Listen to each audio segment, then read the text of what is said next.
Welcome back to Counter-Hegemony. Today's episode is the second part of a series about the crisis of social democracy. In the last video that you can find here, I discussed two factors that help understand the decline of social democracy. First, the transformation of capitalism over the past decades, and second, changes in the social structure.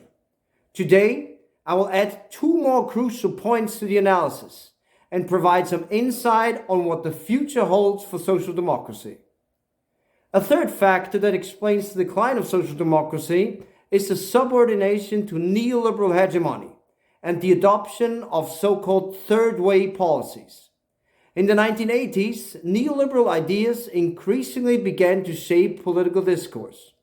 The core of neoliberalism is the conviction that individualized market-based competition is superior to other forms of organization. Neoliberals aim to strengthen private property rights and extend the market to all areas of society. In the late 1990s, Tony Blair's advisor Anthony Giddens and the former ministry of the Schröder government in Germany, Bodo Hombach, began to advocate for a social democratic variety of neoliberalism. The so-called third way aimed to reconcile right-wing and left-wing politics.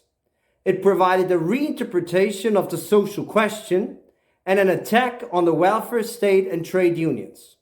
According to Giddens and Hombach, the working class had largely disappeared. So social democratic parties could no longer rely on the working class vote. The traditional left-right divide had also become obsolete. So social democratic parties should shift their political focus to the middle classes and present themselves as parties of the center. The adoption of the third way created a hybrid identity.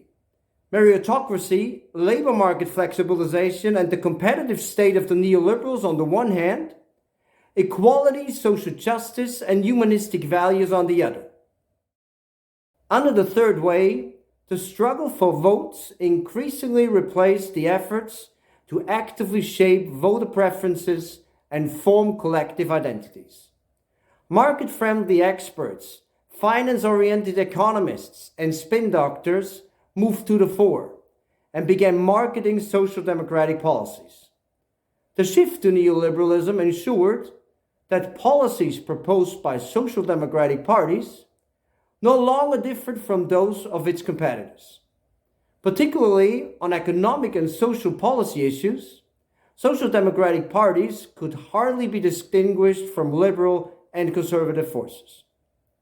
Large sectors of the working class turned towards right-wing populist parties, which presented themselves as the new workers' parties. The neoliberal turn destroyed the credibility and ability of social democracy to present a political alternative to the electorate. The loss of credibility now makes a quick turnaround at the ballot box considerably more difficult. A fourth factor that helps explain the current crisis of social democracy are organizational and cultural changes within social democratic parties that have increasingly alienated the party leadership from members and voters. Under neoliberalism, social democratic parties have witnessed a transformation from mass integration parties to oligarchic and anti-democratic cartel parties, made up of professional politicians that are primarily focused on securing public offices.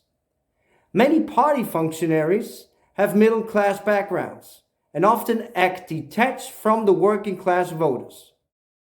The internal transformation of social democratic parties have also resulted in programmatic changes. Class politics and socioeconomic issues that impact the lives of the working majority have increasingly moved to the back, while cultural questions and identity politics have become more central. This programmatic reorientation of social democratic party elites over the past years has surely contributed to the alienation of its former core electorate. So what does the future hold for social democracy? The neoliberal growth model has been in a deep crisis at least since 2008. This crisis has given rise to a multitude of protests by various social movements and occasional successes of social democratic parties. Yet the crisis of social democracy is far from over, and many questions remain. Are social democratic policies under globalized capitalism still possible? Or were the social democratic successes of the past based on exceptional economic conditions that will not return? Is the decline of social democratic parties in the 21st century ultimately inevitable? Or is a renewal of social democracy still possible? And if yes, should social democratic parties shift to the right? Or should they rather refocus on the interests of the workers, reject neoliberalism, and strengthen the welfare state to stop the right-wing wave? The rise of politicians as different as Obama, Trump, Corbyn, or Meloni has shown that many people are longing for social and political change. That does it for today. Let me know what you think by leaving your comments below. And please don't forget to subscribe. As always, many thanks for tuning in. I'll see you next time.